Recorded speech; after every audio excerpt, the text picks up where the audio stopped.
The light came first. It was a thing that happened before the sun, a quiet bleeding of color that spilled over the high mesas and touched the stone monuments that stood guard over the silent land. The darkness thinned to a deep violet, then bruised purple, then gave way to shades of ochre and rust and raw, unsettling blood orange. The land itself, this vast and empty territory of Arizona, seemed to wake and breathe, though it cared nothing for the small lives that scratched at its surface. It was a place of profound, terrible beauty, a cathedral of rock and sky that was indifferent to prayer, a battlefield that felt no sorrow for the fallen. It would be here long after the last bone had turned to dust, unchanged and unknowing. From the porch of the small, lonely ranch house, Ilara watched the day be born. She was 20 years old and had been watching this same merciless sunrise for 6 months. Yet it never failed to make her feel small, an intruder in a place that did not want her. She had been married that long to Silas, a man twice her age whose hands were as hard and calloused as the heart that beat slow and steady in his chest. She pulled her thin shawl tighter around her shoulders, a useless gesture against the chill that had nothing to do with the morning air. It was a chill that lived inside her now, a permanent resident of her soul. Her world was one of quiet desperation. Back east, in the green, gentle hills of her home, the world had been full of noise and life, of predictable patterns and soft edges. Here, there was only the vast, crushing silence, the fine red dust that worked its way into every seam of her clothing and every pore of her skin, and the oppressive weight of the sun that would soon begin its daily assault. She felt as alien to this baked red earth as she did to the man who owned the bed she slept in. Her gaze, tinged with a melancholy that had become her constant companion, drifted across the yard. She noticed the way the dust already coated the handle of the water pump. She heard the cry of a hawk circling high overhead and thought it sounded not like a cry of triumph, but of lament. Her life was a litany of labors performed without joy. As the sun climbed higher, chasing the last of the shadows from the canyons, her day began its unvarying rhythm. There were Silas's shirts to be mended, the thread pulling through the rough-spun cloth with a sigh of resignation. There was the meager garden, a patch of stubborn, dusty leaves she fought to keep alive against the sun's tyranny, her knuckles raw from coaxing life from the ungiving soil. There was the endless cycle of cooking and cleaning for Silas and his 2 ranch hands, Jeb and Walt, their presence filling the small house with the smell of sweat and chewing tobacco and a coarse, heavy masculinity that made her feel like a ghost in her own kitchen. All of it was done under the watchful and critical eye of her husband. Silas was not a man for theatrical cruelty. He did not raise his hand to her, nor did he raise his voice in thunderous rage. His cruelty was a quieter thing, a constant, suffocating pressure, like being held under water. He spoke to her in commands, not conversation. The firewood is low.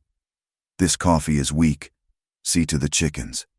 His touch, when it came, was one of ownership, not affection. A hand on her shoulder to steer her, a grip on her arm to pull her near. It was the touch of a man assessing his property. Sometimes, in the quiet of the afternoon when the men were out, the memory of her wedding day would rise unbidden. It was not a memory of white lace and flowers, but of a stuffy parlor in Pennsylvania, the air thick with the scent of beeswax and her own despair. It had been a transaction, a cold piece of business arranged by her father to settle a staggering debt. She remembered Silas standing there, a stranger in a severe black suit, his face impassive. She remembered the coldness of his hand as it engulfed hers, a promise of the coldness to come. And she remembered the long journey west by train and then by wagon, watching the green, familiar world of her childhood recede until only the vast, empty sky and the endless red earth remained. It was like watching her own life drain away. Her spirit, though battered, was not entirely broken. It survived in small, secret acts of rebellion. When Silas and the men were far out on the range, she would stand at the clothesline and hum a simple tune her mother had taught her, a melody of the green hills she had lost. The notes were soft, fragile things in the immense silence. But they were hers alone. Sometimes, in the evening, she would pause in her work for a moment to watch the sunset ignite the western sky, painting the clouds in impossible hues of rose and gold. Silas had caught her once. "Wasting time," he had grunted, his voice full of derision for anything that could not be measured in dollars or acres. But she continued to do it. That small moment of beauty was a shield against the ugliness of her days.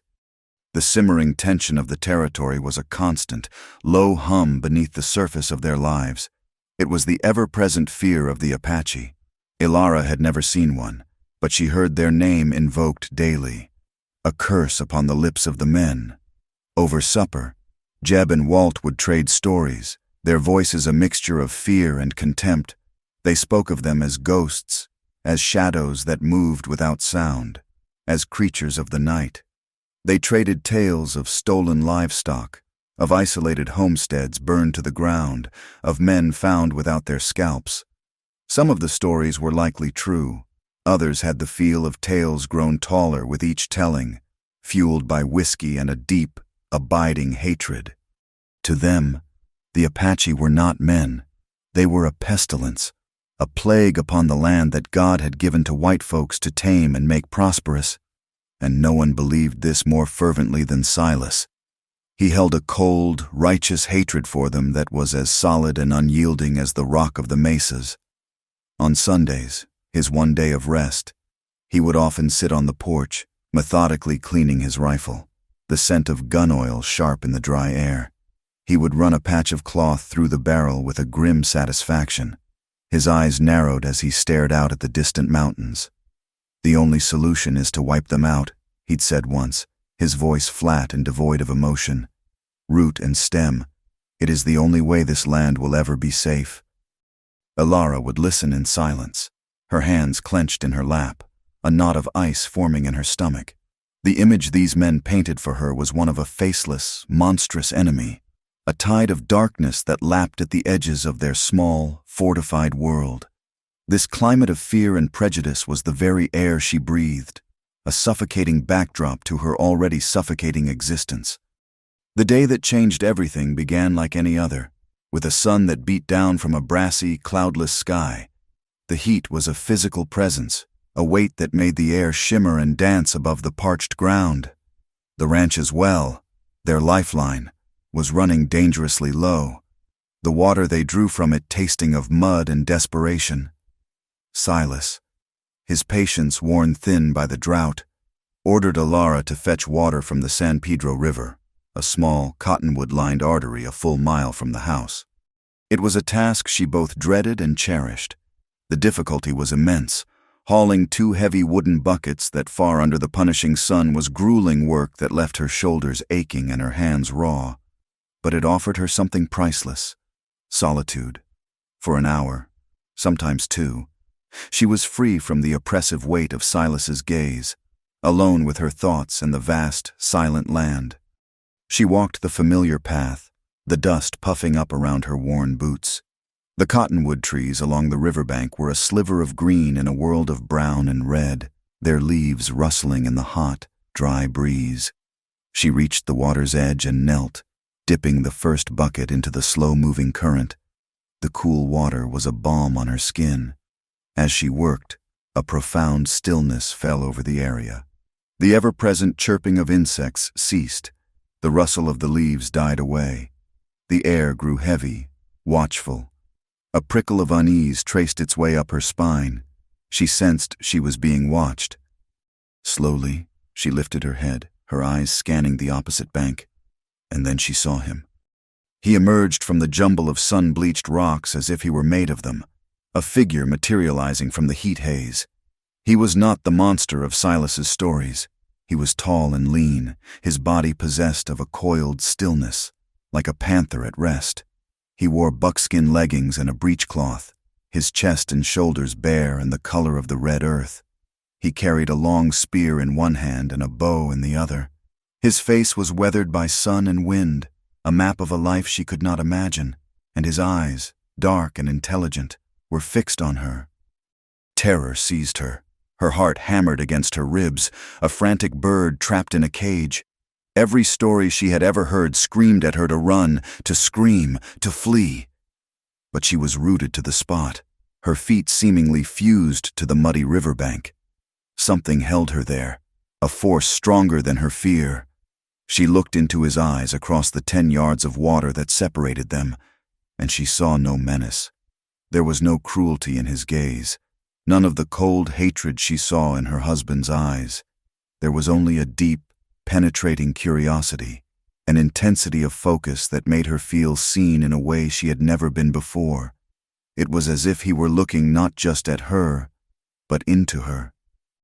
They stared at each other for a long, silent moment that stretched into an eternity. The world seemed to hold its breath. Then, he made a slow, deliberate gesture, a slight, almost imperceptible nod of his head. It was not a threat or a challenge, but an acknowledgement, a recognition of her presence. And then, as silently as he had appeared, he melted back into the rocks, vanishing completely. The encounter lasted less than a minute, but it was a stone dropped into the stagnant pool of Alara's life, and the ripples spread outward, changing everything. She finished filling her buckets, her hands trembling, her mind racing. The journey back to the ranch was a blur.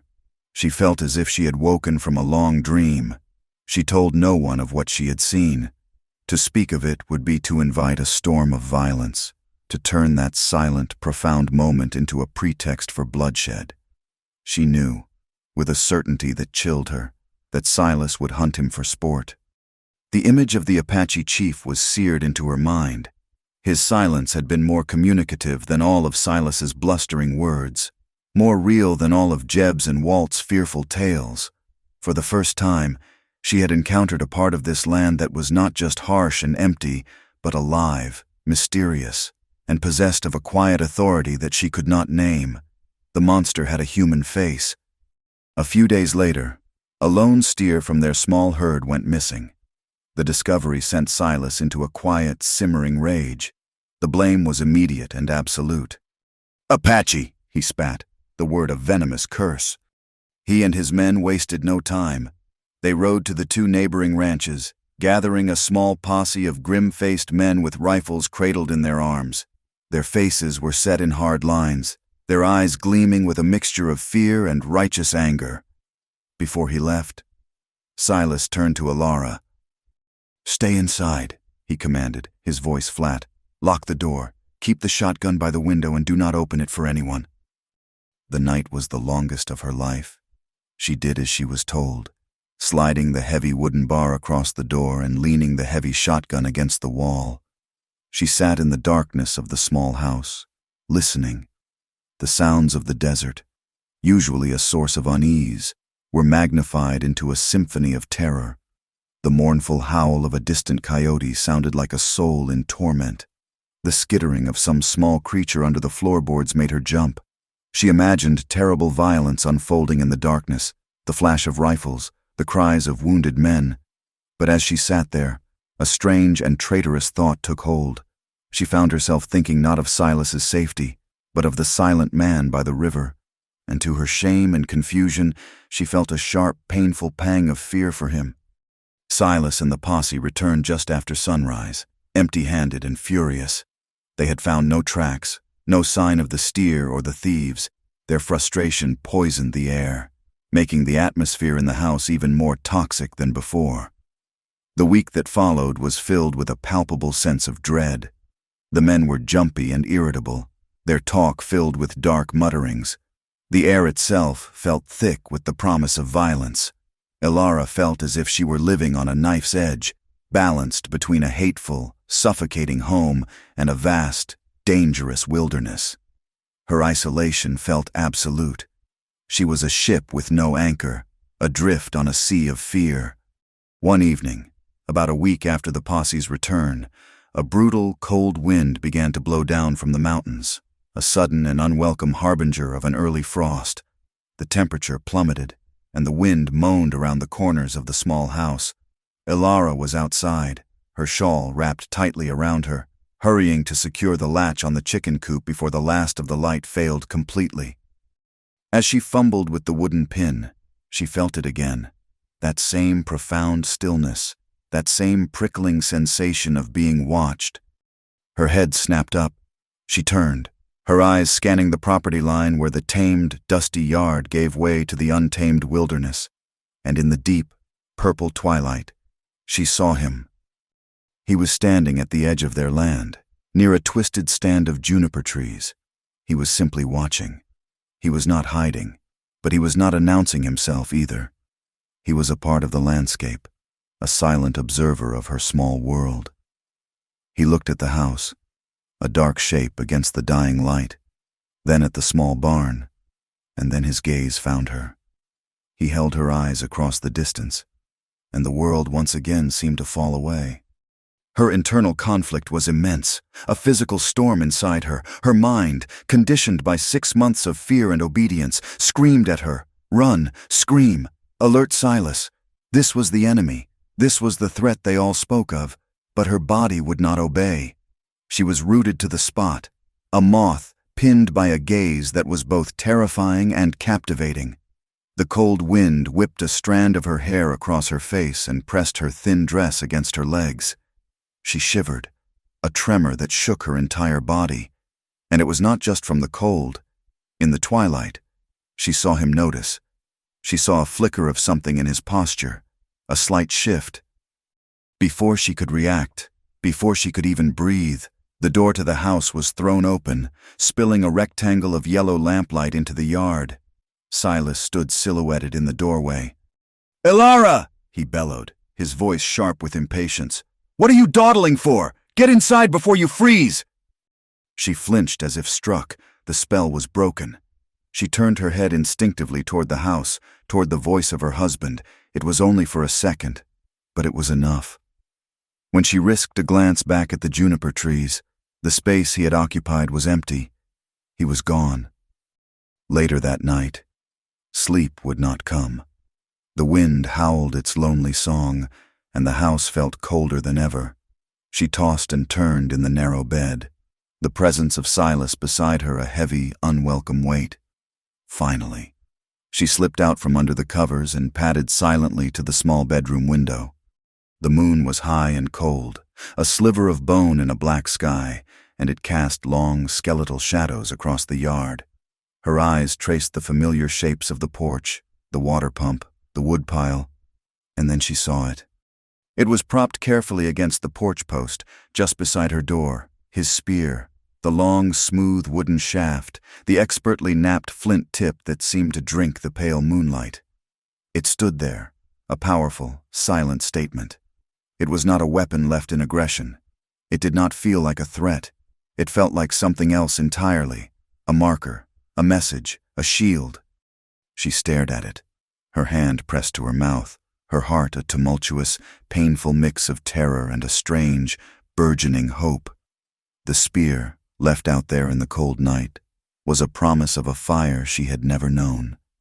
It was the first tangible piece of his world entering hers, a dangerous and beautiful offering that would change the course of her life forever.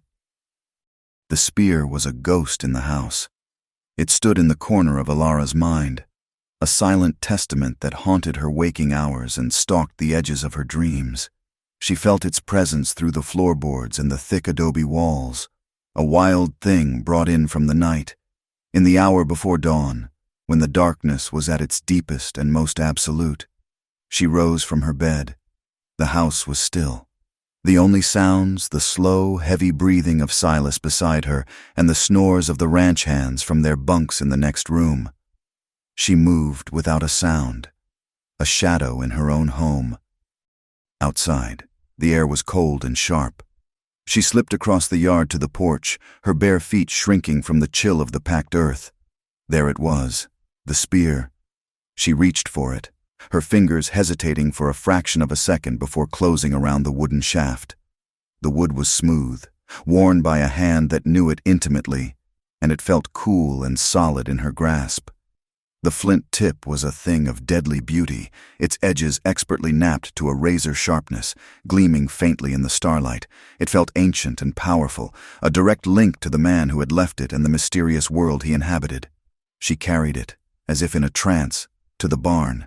The air inside was warm and thick with the smell of hay and animals. Prying up a loose floorboard in the corner, she found a small, dry crevice in the earth beneath.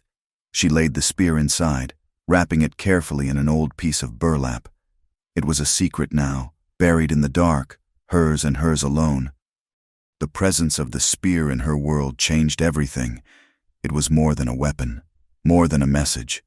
It was a physical manifestation of the connection she had felt at the river, a tangible proof that the man with the intelligent eyes was real. Her life was no longer a flat, unending line of drudgery. It now contained a point of intense, terrifying focus. The world outside the ranch house, which had once seemed so empty and hostile, was now charged with possibility. She found herself inventing reasons to be outside, to walk the property line under the pretense of checking the fences or searching for stray chickens. Her eyes were no longer downcast, fixed on the dusty ground in front of her. They scanned the mesas and arroyos, searching, always searching, for a sign of him. A week passed, and the sun continued its merciless assault. The drought worsened. The San Pedro River, once a reliable artery of life, shrank to a muddy trickle, its banks cracking and peeling like old leather. Silas grew more and more agitated, his temper fraying like a worn rope. The cattle were thin, their ribs showing, and the price of feed in the territory was skyrocketing. Finally, he could put it off no longer. He announced he would ride to Tucson, a 2-day journey each way, to purchase what little feed and supplies he could afford. He would take Walt with him, leaving Ilara with Jeb to look after the ranch. The moment Silas and Walt rode out, their figures shrinking into the shimmering heat haze, the ranch felt both emptier and more dangerous. The suffocating pressure of her husband's presence was gone, but it was replaced by something sly and unsettling. Jeb was a man with small, close-set eyes that seemed to miss nothing. His comments, once merely coarse, now took on a leering, personal edge. He would watch her as she worked, a smirk playing on his lips. "A pretty thing like you shouldn't be working so hard," he said once, his eyes lingering on her in a way that made her skin crawl. He found reasons to stand too close, to brush against her as she passed. The small house, once a prison, now felt like a cage with a different kind of predator inside. She endured it for a day, her stomach in a constant, tight knot. The next afternoon, driven by a mixture of fear of Jeb and an inexplicable, magnetic pull, she picked up an empty water bucket. "The barrel is getting low," she said, her voice steady despite the tremor in her hands. "I'm going to the river, to see if there is any water left to be had." Jeb grunted his assent, his eyes following her as she walked away from the house. She did not look back. Every step she took toward the river felt like a step toward destiny. The land was silent, shimmering under the afternoon sun. She did not find water. The riverbed was a scar of cracked mud, but she found Nacho. He was waiting for her in the deep shade of the cottonwoods, as if he had known she would come. This time, he was closer, not separated from her by the water. He was only a few yards away, and the tension was a living thing in the air between them. Her heart pounded, a wild drum against her ribs. She expected him to be the savage from the stories, fierce and menacing. But his demeanor was calm, his posture relaxed. His dark, perceptive eyes took in her worn dress, the bucket held tight in her hand. The fear that she knew must be plain on her face. He saw the fear, but he also seemed to see something else beneath it, something he recognized. Their first conversation was one of gestures and single words, a fragile bridge built across a chasm of culture and language. He pointed a finger at his own chest. "Nacho," he said. His voice was deeper than she had imagined, a low rumble like distant thunder. She hesitated, then pointed a trembling finger at herself. "Ilara," she whispered. The sound of her own name felt foreign on her tongue. Silas rarely used it, preferring to call her woman. Nacho's gaze was patient. He pointed to the vast blue sky, then to the red earth beneath their feet, then to the dry, dead riverbed, naming each in the flowing, guttural sounds of his language. She listened, her head tilted, and softly repeated the sounds. her voice barely audible. A small smile touched the corners of his mouth. He reached into a small pouch at his belt and took out a piece of dark, dried meat and a handful of small, wild berries. He held them out to her. Her mind screamed with a decade of warnings, with Silas's grim tales of poisoned Apache gifts and treacherous truces, but her stomach ached with a hunger that was more than physical, and her heart felt a deeper sense of trust that defied all logic. Slowly, she reached out and took the offering.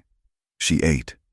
The meat was tough and smoky, and the berries burst on her tongue, a surprising explosion of sweetness.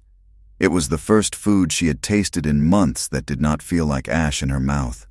This small act of sharing a meal, so simple and yet so profound, became a moment of silent communion. This meeting established a pattern over the next few months. As the heat of summer slowly gave way to the crispness of autumn, they met in secret whenever Alara could find an excuse to slip away: a search for strayed chickens, a trip to gather firewood, a walk to collect wild herbs. Each lie was a small stone of guilt in her heart, but the reward was a treasure beyond price. Their meetings took place in hidden places, sanctuaries known only to him. They sat in shallow alcoves carved by wind and water into the high canyon walls, or under the shade of ancient juniper trees whose gnarled branches seemed to hold the secrets of centuries. The landscape, once her enemy, became their accomplice, their refuge. Their communication evolved. He taught her the Apache words for hawk and mountain and rain, and she taught him the English words. They learned to piece together broken sentences, to fill in the gaps with gestures and intuition, and in these halting conversations, they learned that they were both trapped in worlds not of their own making. He spoke of the long knives, the blue-coated soldiers who pushed his people from their ancestral lands, of the treaties that were made of lies, of the constant, gnawing threat of starvation that stalked his small band. His words were not filled with rage, but with a deep, weary sorrow. Alara, in turn, found the courage to speak of her own life. She told him of the green hills of Pennsylvania, of a father she loved but who had sold her like livestock, of the arranged marriage to a man who saw her as little more than a possession. She spoke of the profound loneliness that defined her existence, a loneliness so deep it felt like a physical ache. He listened, his dark eyes never leaving her face, his silence a vessel that could hold all of her sadness. Their bond deepened into a powerful emotional intimacy that transcended the need for words. They learned to read the subtle language of each other's expressions. One afternoon, he noticed the faded yellow and purple bruise on her upper arm, a handprint left by Silas when he had grabbed her too hard for being slow with his supper. Nacho's face, usually so calm and stoic, hardened into a mask of cold fury. He said nothing, but his eyes promised a protection that both terrified and thrilled her.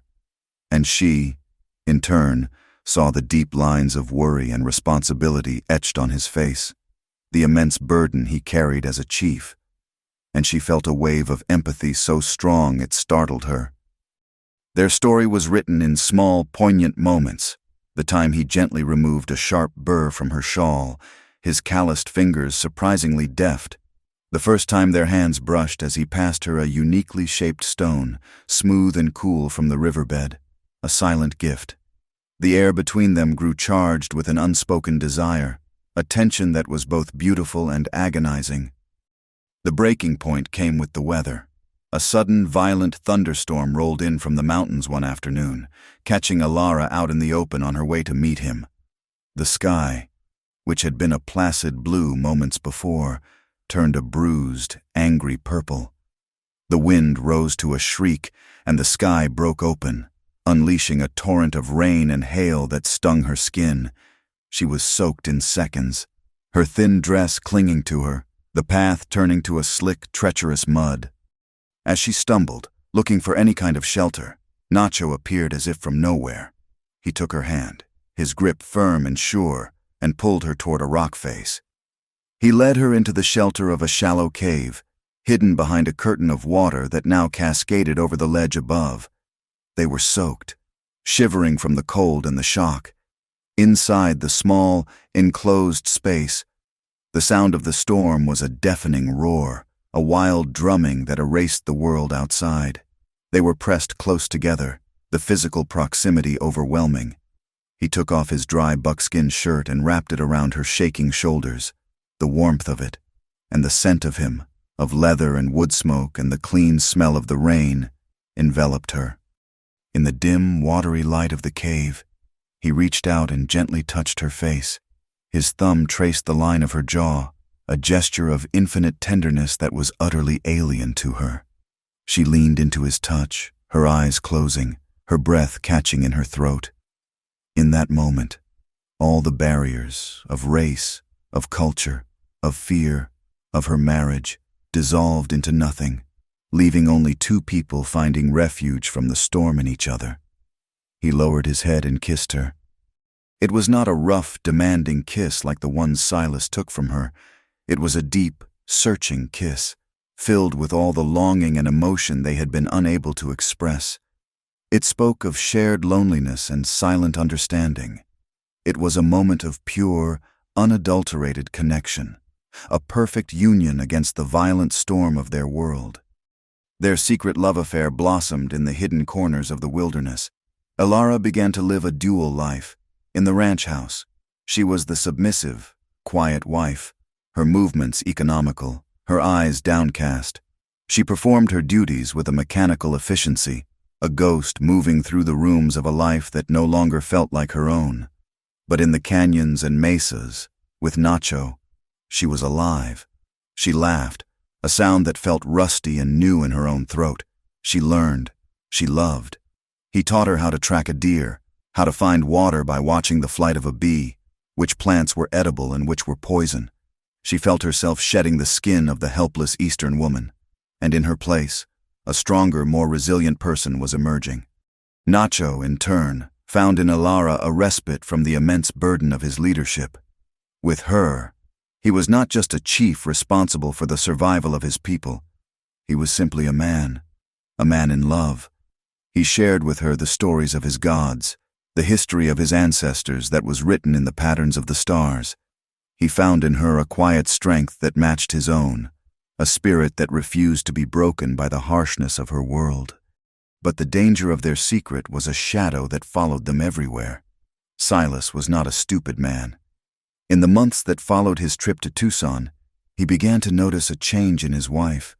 There was a new light in her eyes, a quiet confidence in the way she held her shoulders. He saw the way she looked towards the mountains, her gaze distant and filled with an emotion he could not name but did not trust. His suspicion, once a vague and possessive unease, began to sharpen into a specific, venomous point. He started watching her more closely.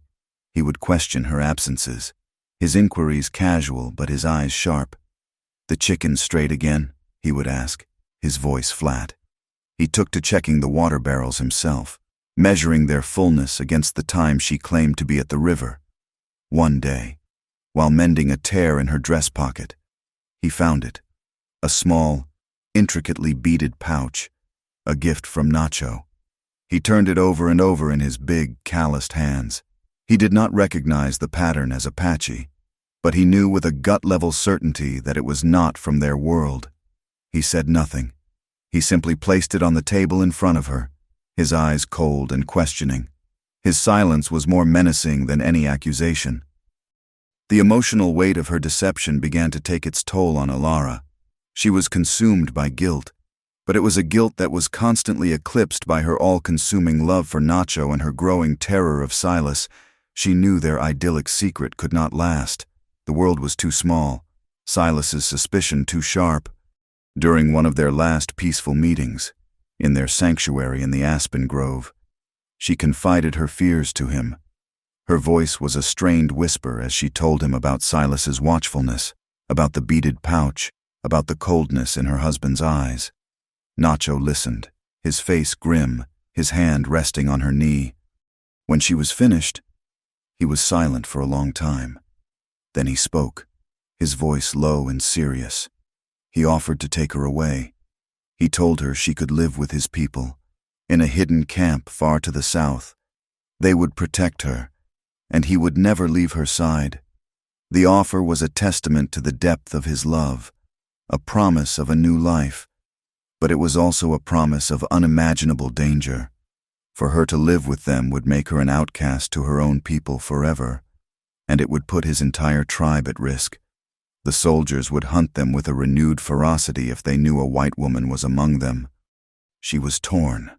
To leave would be to step into a world she did not understand, to be a stranger among his people, to be hunted for the rest of her life. But to stay was to live under the shadow of Silas's growing rage, to wait for the inevitable moment of discovery that would surely mean death for Nacho, and a fate worse than death for herself. The choice, impossible and agonizing, hung in the air between them. The golden light of the afternoon sun filtered through the aspen leaves, dappling the ground around them. But it felt different now. The light of their secret sanctuary was beginning to fade, and the long, dark shadows of discovery were creeping in, threatening to consume them both. Silas's suspicion, once a seed of unease, had taken root and grown into a thorny, obsessive vine that choked all reason. It festered in the quiet moments, in the long, silent evenings when Ilara's gaze would drift toward the mountains.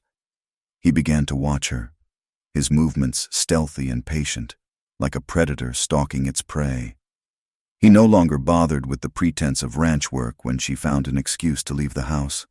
Instead, he would retreat to a high point on their land, a rocky outcrop that gave him a clear view of the surrounding territory, and he would watch her through a brass spyglass. He watched her walk toward the river, a small, determined figure in a vast landscape, and he would wait, his jaw tight, his heart a cold, hard knot in his chest. Ilara, lost in the precious, stolen moments with Nacho, was unaware of the net tightening around her. The world of the ranch had become a dream to her, a place of shadows and duties she moved through on instinct, while her true life, her real life, was lived in the hidden canyons and groves. But the land itself seemed to know what she did not. The landscape, once their sanctuary, now felt filled with unseen eyes. The cry of a lone coyote in the twilight no longer sounded mournful. It sounded like a warning. The wind whispering through the junipers seemed to murmur his name, Silas. A sense of foreboding settled over her, a chill she could not explain, a feeling that the golden season of her secret love was drawing to its close. The day of the tragedy was beautiful and clear. The sky was a piercing, cloudless blue, so deep it hurt the eyes to look at it. A gentle breeze carried the scent of dust and sage. It was a day that held no hint of the darkness to come. Ilara met Nacho at their spot, a hidden grove of quaking aspens deep in a canyon, their small, round leaves shimmering like gold coins in the sunlight. There was a new urgency to their meeting. Nacho's face was grim. His scouts had seen more soldiers moving through the territory, their blue uniforms a blot on the landscape. The pressure was mounting. They were being hunted, squeezed, the world shrinking around them. He repeated his offer, his voice low and intense. "Come with me, Ilara, before it is too late." He reached into his pouch and pulled out a necklace. It was a small, perfectly carved piece of turquoise, the color of the sky above them, shaped like a bird in flight. It hung from a simple leather cord. "For you," he said, "a symbol of freedom." He moved behind her to fasten it around her neck. His fingers brushed against her skin, and she shivered. As he tied the knot, their faces were close, his breath warm on her cheek. She turned, and they shared a desperate, passionate kiss, a moment of profound love shadowed by the imminent threat of doom. It was a kiss that tried to say everything they could not, a futile attempt to hold back the tide that was about to sweep them away. This was the moment Silas chose to reveal himself. He stepped into the grove from behind a thicket of brush, and it was as if the sun had gone out. His face was a grotesque mask of fury and betrayal, the muscles in his jaw working, his eyes no longer cold, but burning with a black, hateful fire. He held his rifle, and it was aimed directly at Nacho's chest.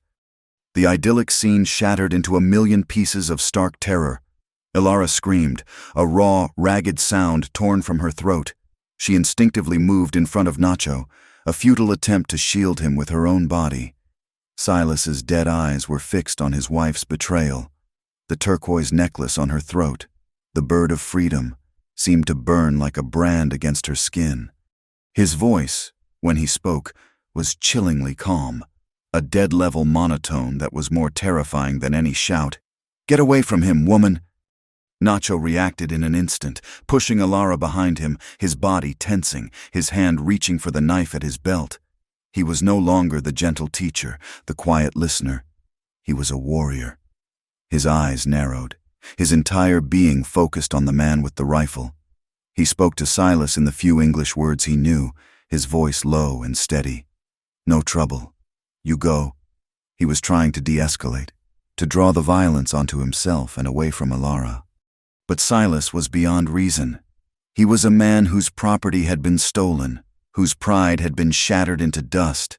He saw only the heathen he had always hated and the wife who had utterly and completely betrayed him, coupling with the very thing he despised. The violence was swift, clumsy, and brutal. Silas fired his rifle. The shot exploded through the quiet grove, a deafening crack that sent birds screeching into the air. The shot went wide as Nacho lunged forward, but the bullet tore through the flesh of his left shoulder, spinning him around with its force. Despite the terrible, searing pain, Nacho closed the distance. The two men crashed together in a desperate, primal struggle. It was not a heroic fight. It was a messy, ugly brawl of kicking, punching, and snarling. They rolled on the ground, two animals locked in a mortal combat. Silas's grunts of effort mixing with Nacho's pained gasps. Alara watched in frozen horror, her mind unable to process the scene. The world had slowed down, the sounds muffled, the movements surreal. Silas, stronger and heavier, used his weight to overpower the wounded Nacho. He pinned him to the ground and raised the thick wooden butt of his rifle, preparing to smash it down onto Nacho's skull. In that split second, Alara's paralysis broke. A wave of pure, unthinking adrenaline surged through her. She was no longer a spectator. She grabbed a heavy, jagged rock from the ground, its sharp edges biting into her palm. With a guttural cry, she brought it down with all her might on the back of Silas's head. He grunted, a sound of pained surprise. His eyes went wide, and he collapsed sideways, a dead weight. There was a moment of stunned silence, broken only by Nacho's ragged breathing and the sound of blood, Silas's blood, dripping from the rock onto the dry, rustling leaves. The horror of what she had done washed over Alara in a nauseating wave. She dropped the rock as if it were on fire. Her hands were covered in her husband's blood, but there was no time for shock or grief. Silas, though dazed and falling, had managed to fire his pistol into the air as he went down. The shot was not aimed at anything. It was a signal. In the distance, from the mouth of the canyon. They heard the answering shouts of Jeb and Walt, who had been waiting nearby. They had to run. Nacho was bleeding badly from the rifle wound, a dark stain spreading across his shoulder and chest. Alara tore a long strip from the hem of her dress and frantically tried to bind the wound, her fingers clumsy with haste and terror. He was weak, his face pale beneath his sun-darkened skin. He leaned on her heavily as they scrambled up the treacherous canyon wall, away from the sounds of the approaching men. The escape was a nightmare of pain and terror. They clawed their way up the steep, rocky incline, loose scree sliding away beneath their feet. Bullets began to chip at the rocks around them, whining past their heads. They could hear Jeb and Walt cursing and climbing below, their voices echoing off the canyon walls. Nacho's strength was failing. Each step was an agony for him. He urged her to go on without him, his voice a hoarse whisper, but she refused, pulling him, dragging him, with a strength born of pure desperation. They reached a high, narrow ledge, a place Nacho knew. It offered a temporary reprieve, a hiding place from the men below. He collapsed against the rock wall, his breathing shallow, his body slick with sweat and blood. He was feverish. He looked at her, his eyes clouded with pain but filled with an unbearable love. He knew he was slowing her down, endangering her life with every passing second. He pushed her away. "You must go," he rasped, his voice barely audible. "My warriors. They will find me." He unfastened the turquoise necklace and pressed it back into her hand, his fingers cold against hers. "Go," he said again, his voice cracking with anguish. "Live." Before she could argue, before she could even form a protest, he slipped away from her. Using the last of his strength, he moved out onto the open ledge, deliberately drawing the attention of their pursuers. He was leading them away from her. She heard more gunshots, a final, defiant cry that echoed through the canyon, and then a terrible, profound silence. She was left alone on the ledge, the small turquoise bird clutched in her hand, her world utterly and completely destroyed. She was convinced he was dead. The hours that followed were a blur of grief and animalistic survival. When darkness fell, she made her way back towards the ranch, moving like a phantom through the night. She did not know where else to go. She was in a state of profound shock, her mind a merciful blank, her body moving on autopilot. When she stumbled out of the wilderness and into the ranch yard, she found a scene from a nightmare. Torches cast a flickering, hellish light on a gathering of men. The posse from the settlement was there, their faces grim and hard in the firelight. Silas's body lay on a blanket on the porch, and standing over him, his face alight with a righteous, venomous fury, was Jeb. He saw her as she emerged from the darkness, her dress torn and stained, her hands and face smeared with dirt and dried blood. He pointed a triumphant, accusing finger. "There she is!" he roared. "The traitor!" He told a twisted version of the story, his voice ringing with false sincerity. He told them how the Apache chief had ambushed them, how Silas had fought bravely, and how Ilara, his whore, had helped the heathen, murdering her own husband in the process. The crowd turned on her. In their eyes, she was no longer a neighbor, a wife, a person. She was a traitor, an Indian lover, a thing to be reviled and purged. The faces of the people she had known, the women she had exchanged pleasantries with, were twisted with hatred. The traveling preacher, who happened to be in the settlement, stood on the porch and condemned her as an abomination, a Jezebel who had brought ruin upon them. The women she had served coffee to spat at her feet. She was dragged, kicking and pleading, to the barn. Her cries of self-defense, her desperate attempts to tell the truth, were unheard. Her story was dismissed as the lies of a degenerate, a woman who had forsaken her race and her God. The social prejudice that had always been a simmering undercurrent in their lives had erupted into a tidal wave of violent hysteria. Their justice was swift and brutal. They did not want to wait for a marshal from Tucson. They were the judge and the jury. They tied her hands to a post in the center of the barn. The preacher declared her an abomination, cast out from the grace of God and the company of decent folk. And as if to punctuate his verdict, some of the men went to the house and set it ablaze. The home Silas had built, the prison she had lived in, went up in flames, the fire erasing her past. They decided not to hang her. That would be too quick, too merciful. Instead, they would cast her out, but not before they marked her for what she was.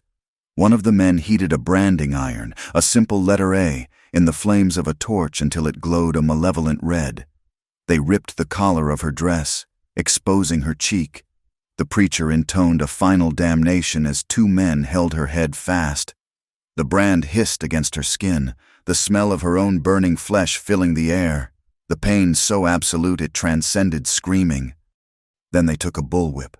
They tore the dress from her back and lashed her until her cries turned to whimpers and her whimpers to silence. She fell into the dark, welcoming abyss of unconsciousness.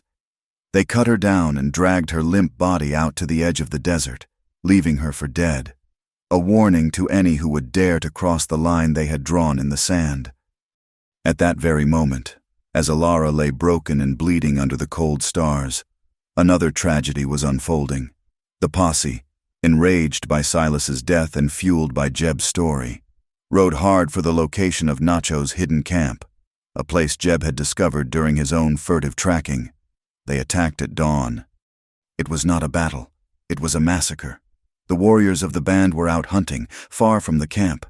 The posse descended upon a small, peaceful gathering of women, children, and the elderly. They rode through the camp, their rifles firing indiscriminately, their fury a storm of racial hatred that spared no one. The tragedy was absolute. The small community that Nacho had fought so hard to protect, the last remnants of his people, was annihilated. The part ends with two parallel scenes of utter devastation, miles apart but linked by a single doomed love. Ilara lay broken and bleeding at the edge of the desert, a branded outcast left to the coyotes and the sun. And in the mountains, the ruins of Nacho's camp smoldered, silent save for the wind that blew through the dead, a monument to a world that was gone forever. Their love had inadvertently brought about the destruction of them both. Ilara awoke to a world made of pain. The sun was a hammer, and the sky was its anvil.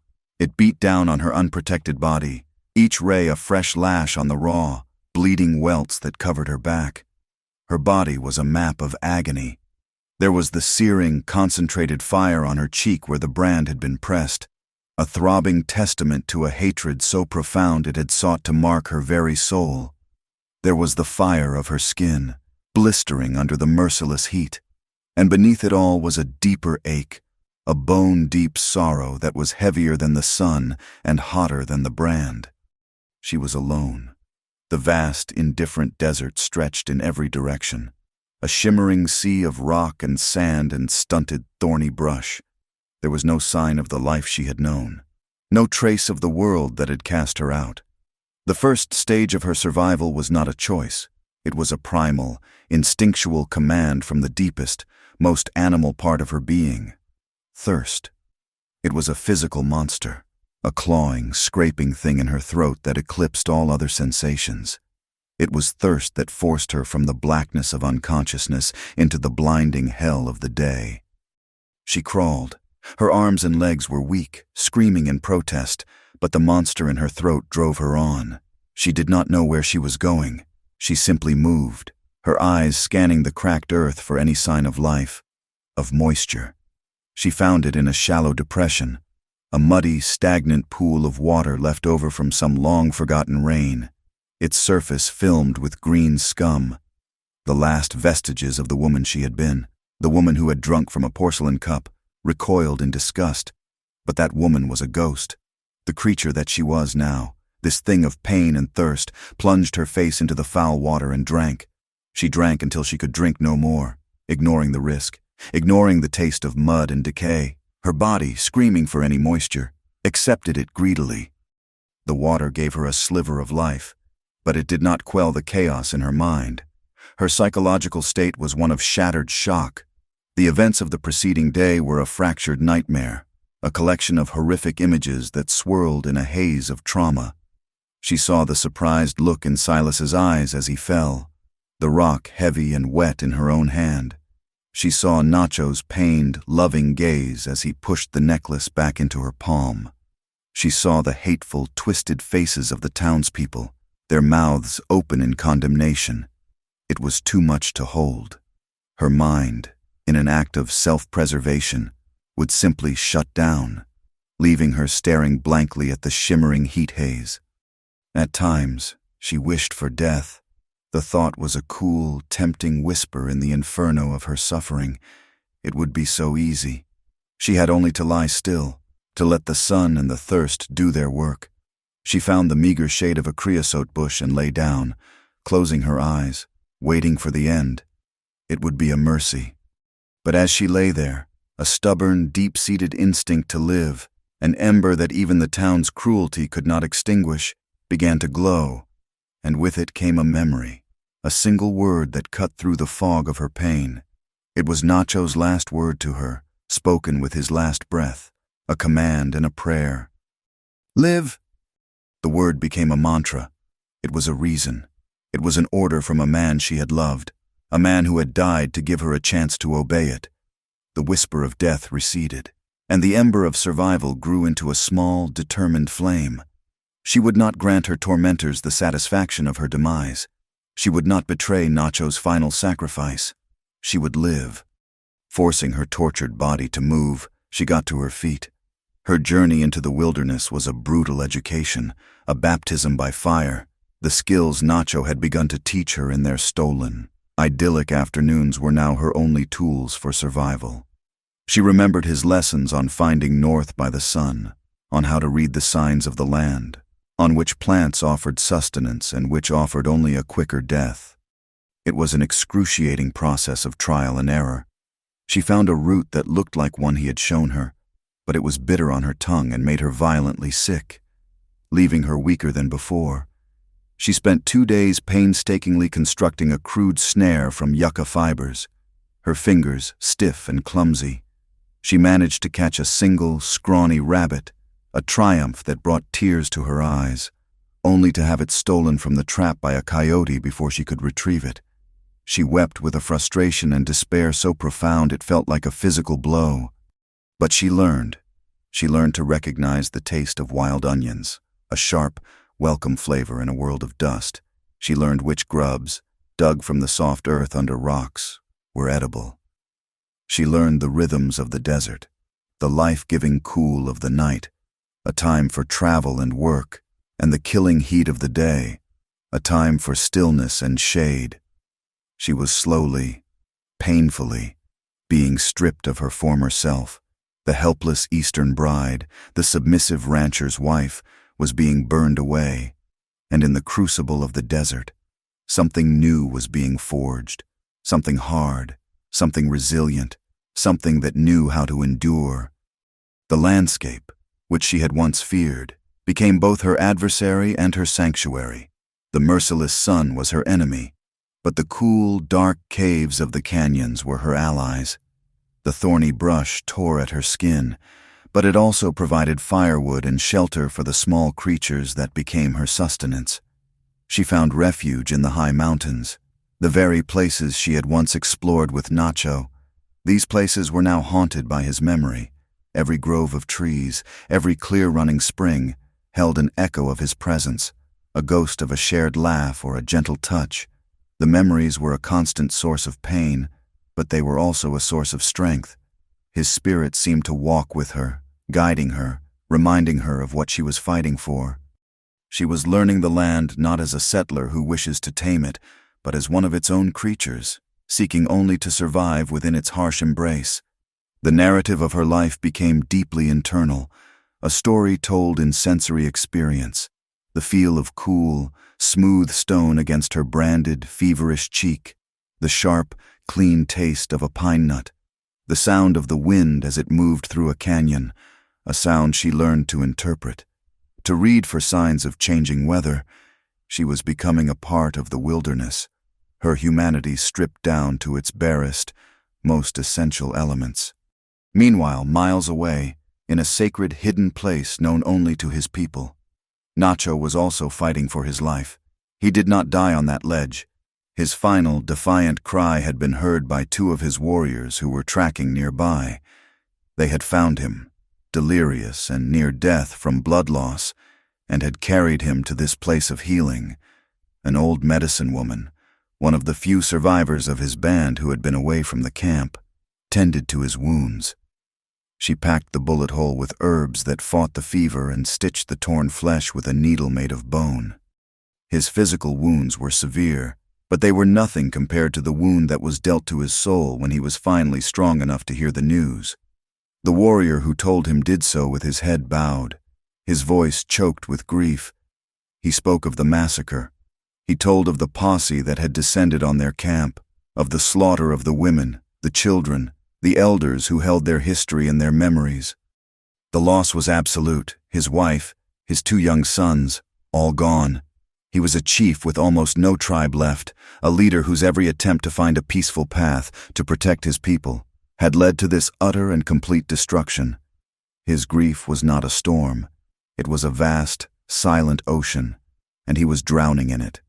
When he was able to walk, he went alone into the mountains and performed the death rituals, his heart a stone in his chest, his voice a raw whisper as he sent the spirits of his family on their final journey. Nacho was also convinced that Alara was dead. He assumed, with a chilling certainty, that the posse, after he had fallen, would have returned to the ranch to exact their final, terrible revenge on her. The thought of what they might have done to her was a torment worse than any physical pain. This shared, mistaken belief in the other's death created a vast, tragic gulf of separation between them. They were two solitary islands of grief in the same desolate sea. His memory of her became something sacred and painful, a ghost he carried with him every moment of every day. He saw her in the impossible blue of a desert flower. He saw her in the determined flight of an eagle against the wind. His love for her, once a source of secret joy, became intertwined with his grief for his people. She was a symbol of all the beauty, all the hope that had been stolen from his world. For a time, Nacho's journey was one of vengeance. He and his handful of surviving warriors became true ghosts of the mountains. They waged a small, desperate guerrilla war against the settlers and the soldiers. They were phantoms, striking quickly and silently at supply lines, at isolated patrols, before disappearing back into the rocks, leaving fear and confusion in their wake. They were not fighting for land. They knew that war was lost. They were fighting for retribution, a blood price for the lives that had been taken. But the fight drained him. With each passing season, the futility of it weighed more heavily upon him. The world was changing. The white men were like locusts, their numbers endless, their hunger for the land insatiable. His way of life was dying, and his small acts of vengeance were like throwing stones against a tidal wave. The fire of his rage, which had burned so hot and so bright, slowly burned down to embers of profound sorrow and weary resignation. Years passed. The seasons turned, one into the other, grinding away at the sharp edges of grief, leaving a dull, permanent ache. Alara's transformation was complete. The soft hands of the Eastern bride had become calloused and strong, her fingers deft and sure as she skinned a rabbit or chipped a flint arrowhead. Her skin was weathered by the sun and the wind, tanned to the color of worn leather. The brand on her cheek was no longer a raw, angry wound, but a permanent, livid scar, a constant reminder of the world she had left behind. She had found a secluded, defensible cave system high in the mountains, hidden behind a waterfall that flowed from a reliable spring. It was her fortress, her home. She had become a master of her small domain. She hunted with a bow she had made herself, its string fashioned from animal sinew. She knew the patterns of the seasons, the migration of the deer, the time to gather acorns and pine nuts. She lived a life of complete and utter solitude. She was no longer Alara, the rancher's wife. That person had died in the desert long ago. She was a creature of the wilderness now, a wild thing. She spoke to no one. And on the rare occasions when she accidentally spoke aloud to herself, her own voice sounded strange and foreign in the silence. Her grief for Nacho had settled into a permanent part of her, a thing she carried not as a burden, but as a part of her own anatomy, like a bone in her body. Their story had become one of long, quiet, and difficult survival. It was a story of the profound psychological effects of isolation and trauma. They were two souls running on parallel tracks of grief and endurance, each believing the other was lost forever, each drawing a strange, bitter strength from the memory of a love that had cost them everything. The hope that had once defined their secret meetings had been replaced by the grim, day-to-day reality of staying alive in a world that had tried its best to destroy them. The dark tragedy was not just in the past events, but in their ongoing, separate, and lonely existences. Nearly a decade had passed. The seasons had turned 10 times, each one a grinding stone that wore away the memory of the world, leaving only the harsh, enduring landscape and the woman who had become a part of it. Alara was now a woman in her early 30s, though the sun, the wind, and a grief that had settled deep in her bones had made her appear older. Her face was a testament to her survival, a map of hardship and resilience. Her skin was the color of worn leather, and the scar on her cheek was no longer an angry red, but a pale, livid mark that pulled at the corner of her eye, giving her a look of perpetual, wary watchfulness. She had become a local legend, a ghost story whispered around the campfires of prospectors and frightened settlers who ventured into the high country. They spoke of the branded woman of the Chiricahuas, a wild hermit who moved through the mountains like a phantom. They told tales of seeing a flicker of movement on a high, inaccessible ridge at dusk, or of finding a perfectly dressed deer carcass with no tracks around it but those of the animal itself. She was a spirit, a warning, a piece of the wilderness that refused to be tamed. And in a way, they were right. She had become one with the landscape. Her senses, once dulled by the soft life of the East, were now honed to a razor's edge. She could smell rain on the wind hours before the first cloud appeared. She could read the stories left in the dust, the passage of a mountain lion, the foraging of a wild turkey.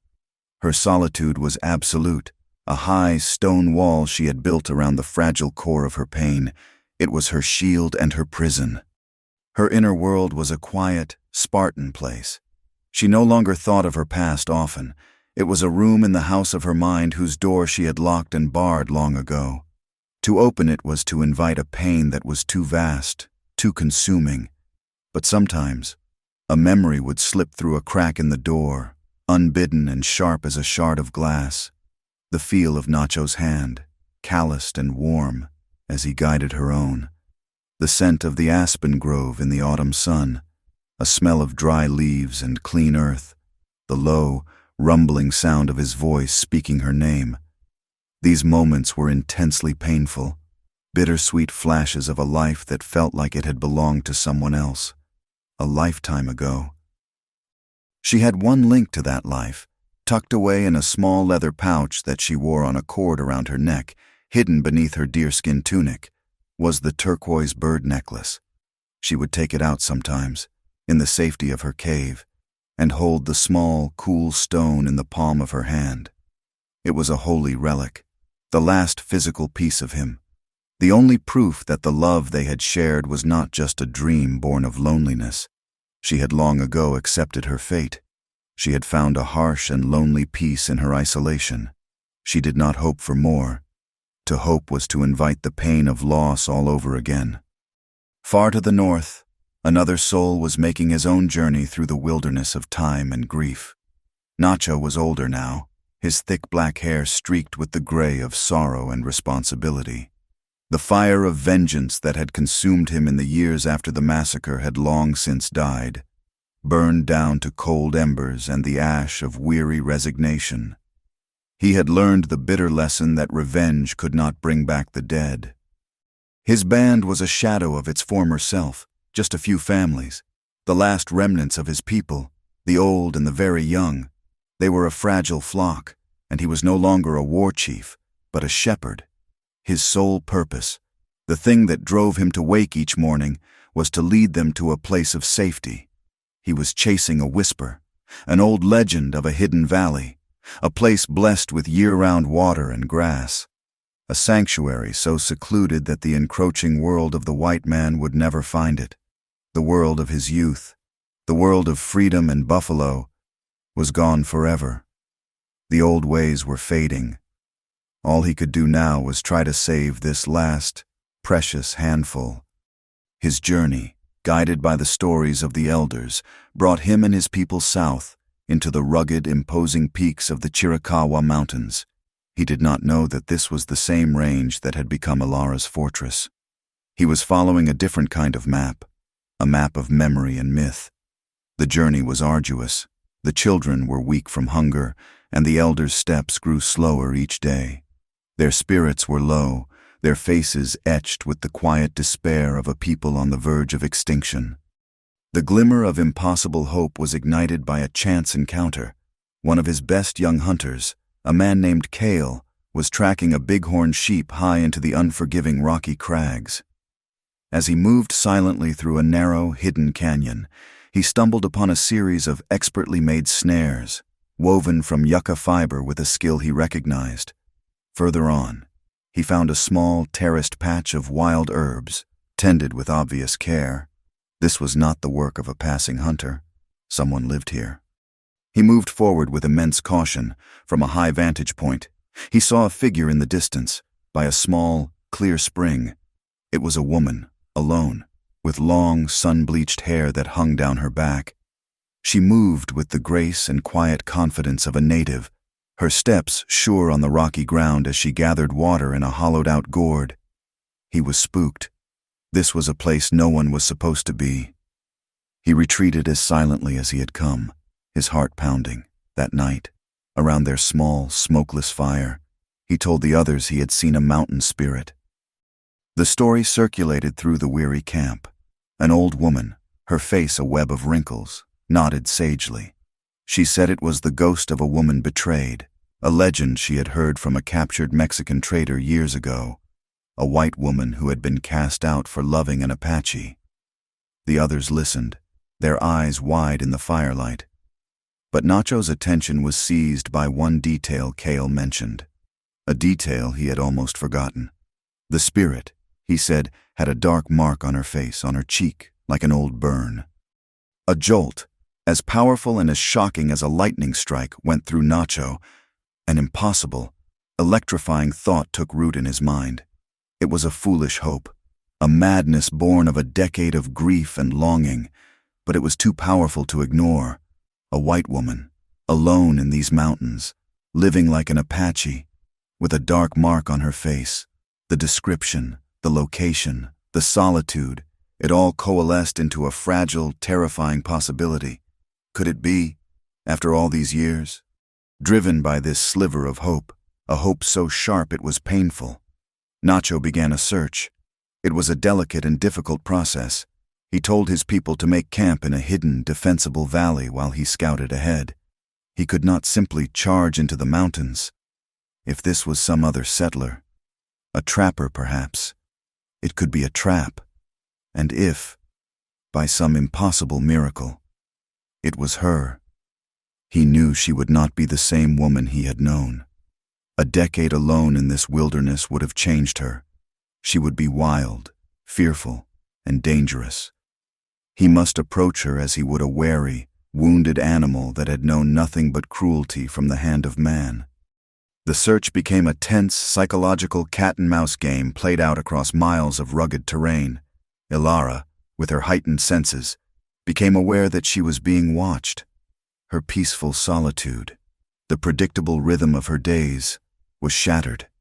She found signs, small things that would have been invisible to anyone else, but that to her screamed of an intruder. A single stone misplaced on a game trail she knew intimately. The faint, unfamiliar scent of wood smoke on the evening wind, coming from a direction where there should be none. A single, unfamiliar footprint in a patch of soft earth by the spring. The print of a man's moccasin. Her first instinct was a cold, gripping fear. She believed it was prospectors or, worse, soldiers. Her long sanctuary had finally been discovered. The world she had left behind had come to reclaim her, to finish the job it had started 10 years ago. She became even more reclusive, a ghost in her own territory. She abandoned her usual hunting grounds. She moved only at night, melting into the shadows, her survival instincts on high alert. Nacho was patient. He saw her increased caution, the way she vanished from her usual places. He understood her fear.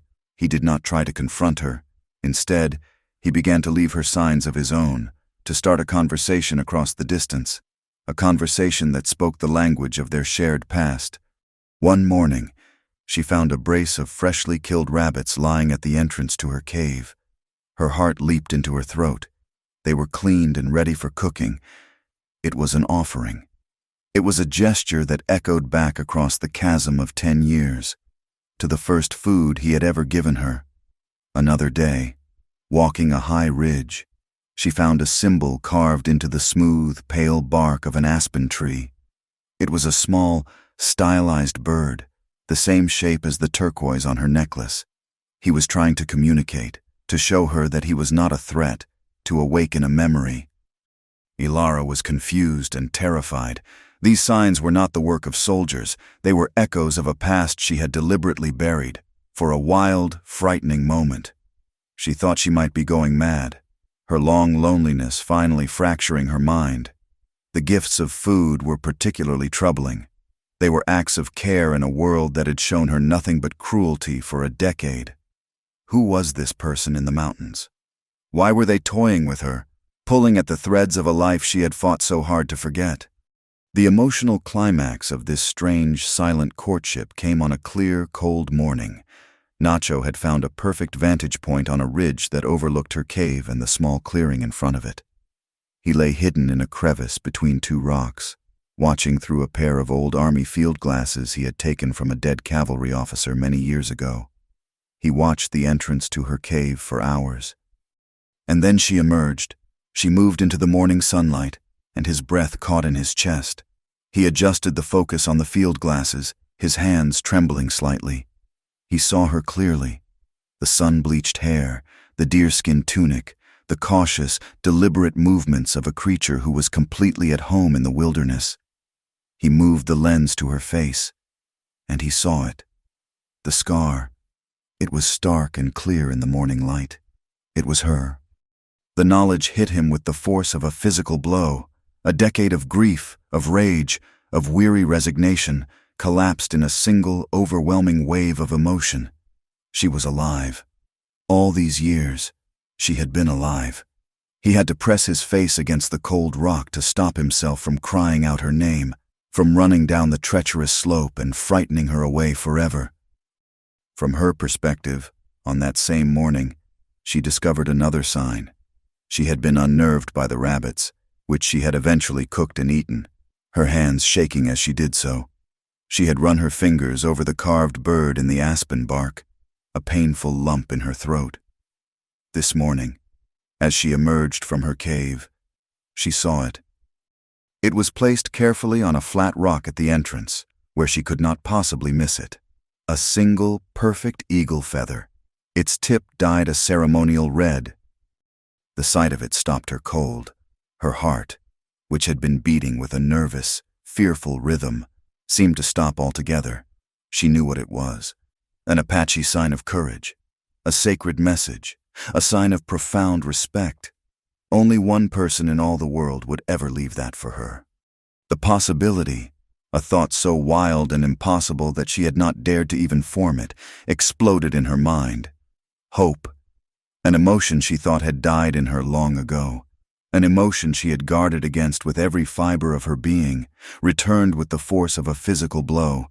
It was terrifying, it was painful, and it was overwhelmingly, breathtakingly beautiful. They were separated by a few hundred yards of rock and air. He knew she was alive, and she now knew, with a certainty that defied all logic, that the ghost she had been carrying in her heart for 10 years might just be real.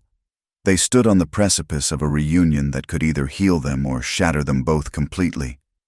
The eagle feather was a thing of impossible weight in Alara's hand. She stood frozen at the mouth of her cave, the morning sun warming the stone around her but failing to touch the profound chill that had seized her heart. Her mind was a whirlwind, a chaotic storm of doubt and a hope so fierce it was painful. Was this a cruel trick? Was some prospector toying with her, using a symbol he did not understand? Or was it a ghost from her past, a phantom conjured by her own lonely, fractured mind? She retreated into the cool darkness of her cave, her fortress. The feather was clutched so tightly in her fist that its quill bit into her palm. Her heart was a battlefield. On one side was a desperate, burgeoning hope, a fragile green shoot pushing up through a decade of barren earth. On the other was a wall of fear and self-preservation, built stone by stone over 10 years of brutal solitude. She was no longer the trusting young woman who had met a chief by the river. She was a survivor, a creature who had learned through fire and pain that the world was filled with nothing but threats. To hope was to be vulnerable. To trust was to invite destruction. From his vantage point on the ridge, Nacho watched her retreat. He saw the tension in her body, the way she clutched the feather. He understood her fear.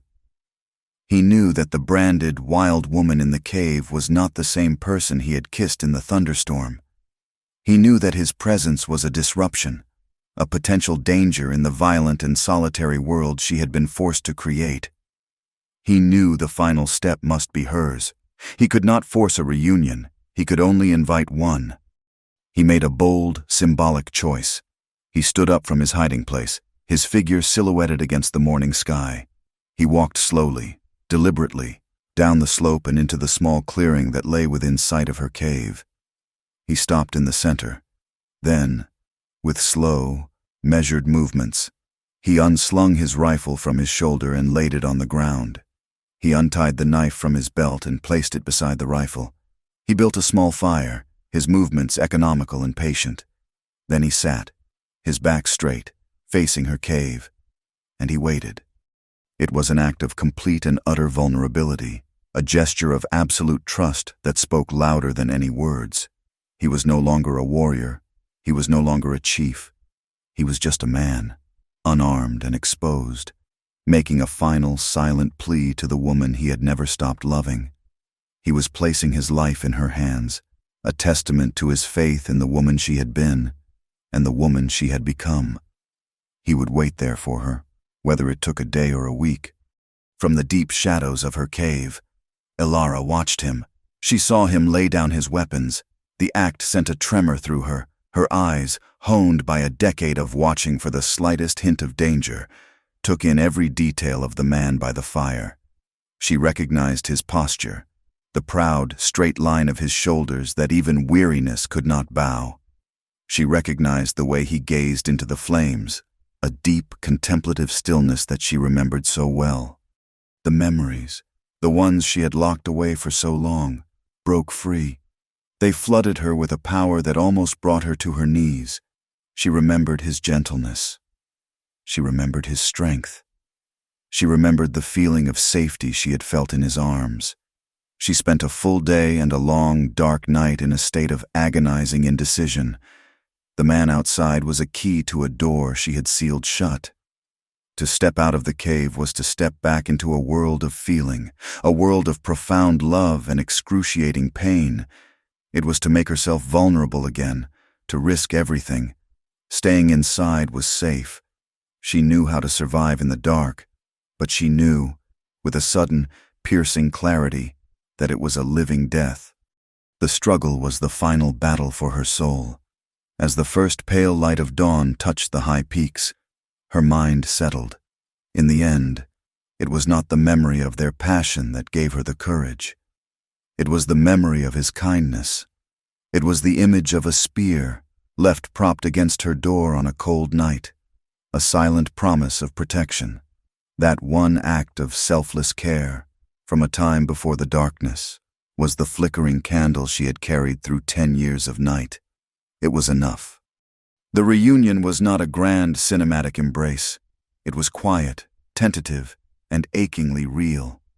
She emerged from her cave as the sun crested the mountains, moving slowly, cautiously, into the clearing. He saw her and rose slowly to his feet. The fire crackled softly between them. They stood several yards apart, simply looking at each other. The silence was profound, filled with the unspoken weight of 10 lost years, of 2 lifetimes of suffering lived apart. They were strangers, their faces and bodies remade by hardship. And yet, they were the only 2 people in the world who could ever truly understand each other. The physical changes were stark. He saw the livid scar on her cheek, a permanent mark of the world's cruelty, and his heart constricted with a pain so sharp it took his breath away. He saw the hard, wary strength in her eyes, the eyes of a hunted animal that had learned to trust nothing. She saw the new lines of grief etched around his eyes, the streaks of gray in his black hair. He was leaner, harder, the stoicism of his youth replaced by a deep, profound weariness. The first words were simple, choked with an emotion that a decade of silence had not been able to kill. "Ilara," he said, and his voice was rough, as if he had forgotten how to use it for anything but commands or prayers. "Nacho," she whispered, and the name on her lips was a prayer itself, a word she had not spoken aloud in 10 years, a word she thought had died with him in a canyon so long ago. They slowly closed the distance that separated them. He stopped just before her and raised his hand. She flinched, an involuntary reaction born of a decade of solitude and fear. He stopped his hand's advance, his expression filled with a terrible sadness. Then, Slowly, he raised it again, not to touch her face, but to hover his fingers just over her branded cheek, his touch a ghost of warmth on her skin. He was not looking at the scar with revulsion, but with a shared sorrow, an empathy that acknowledged her suffering completely. In that moment, she saw it all in his eyes, the grief, the loss, the weariness, but underneath it all, a love that had survived, just as she had. The wall inside her, the one she had so carefully built and maintained, finally broke. The tears she had not shed for 10 years, tears for him, for his people, for herself, for the world they had lost, streamed down her face in hot, silent tracks. He closed the last bit of distance and pulled her into his arms, and they held each other, two broken halves of a single whole, finding a desperate, healing solace in a world that had tried its best to tear them apart. Their reunion was not an end, but the beginning of a difficult, quiet process of healing. They spent days by the fire, talking, their voices hesitant at first, then flowing more freely as they shared the stories of their lost years. He told her of the massacre, of losing his wife and his children, of his grief and the long, empty quest for revenge that had finally burned itself out. The words were stones he had carried in his heart for a decade, and with each one he spoke, the burden lessened. She, in turn, told him of her exile, of the branding, the whipping, the crawl through the desert. She told him of the long, lonely fight for survival, of learning to live with the ghosts of the past, of the person she had been forced to become. There was immense pain and sorrow in their stories, but in the sharing, they found a strange and powerful medicine. They were rediscovering each other, learning the new people they had become, while recognizing, with a sense of wonder, the core of the person they had first fallen in love with. A few nights later, a deeply emotional climax brought them fully back to one another. They were sitting by the fire under a vast, star-filled sky, the silence around them comfortable and complete. Nacho reached into the pouch at his belt and brought out the turquoise bird necklace. He had carried it with him all these years. "I believe this is yours," he said softly. He fastened it around her neck. The gesture mirrored the one from the day of the tragedy, but this time, it was not shadowed by fear. It was illuminated by a quiet, resilient hope. "When I saw you," he told her, his voice thick with emotion, "when I knew you were alive, it was the first time in 10 years I felt a reason to live for something more than just survival." "You were the reason I survived," she replied, her voice a whisper, her hand rising to touch the small, cool stone at her throat. "Your memory. It was the only thing that kept me from succumbing to despair." He reached for her, and they made love. It was not an act of youthful, frantic passion. It was an act of deep, profound connection and healing. It was a reclamation of the intimacy that had been so violently stolen from them. It was a quiet, sacred act of two souls, weary from a long and terrible war, finally coming home. The final conflict they faced was not with an external enemy, but an internal decision. What was their future? Nacho's small band of people was waiting for him nearby. Could Alara, the branded woman, the ghost of the Chiricahuas, join them? Could they ever truly be safe in a world that still harbored so much prejudice? They both knew the answer. To try and integrate into any society, white or Apache, would be impossible. Their love was still a transgression in the eyes of the world, and their pasts would always haunt them, a constant threat to any community they joined. They made a choice. They would not try to rejoin the world. They would leave it behind for good. The next day, Nacho went to his people. He spoke with them, and he anointed a new, younger leader, a wise and capable hunter named Kale, to guide them on the final leg of their journey to the Hidden Valley. His duty as a chief, a duty that had been his life, was finally done. His final duty was to his own heart. The story's final scene takes place many years later. Deep in a secluded, beautiful canyon, a place off any map, stands a small, sturdy cabin, a curl of smoke rising from its stone chimney. It is a self-sufficient, peaceful world they have built for themselves, a world of sunlight and clean water, of a garden and the quiet rhythms of the seasons. Ilara and Nacho are old now. Their hair is the color of snow, and their faces are a testament to the hard and beautiful lives they have lived. They move with the easy, silent intimacy of a lifetime spent together, their hands often finding each other as they work. Inside their small, clean cabin, hanging in a place of honor above the hearth, is a long, elegant spear with a flint tip. It is the one he left by her door all those years ago. It is a symbol of his promise, her survival, and the enduring, unconquerable love that served as their final sanctuary against a brutal world. The story ends not with them having changed the world, but with them having created their own, a small, defiant pocket of peace and love, proving that even after the darkest tragedy, hope and human connection can survive. Thank you for listening to our story. Please comment where you are listening from so we can connect. Subscribe to our Wild West Campfire channel and share your thoughts in English.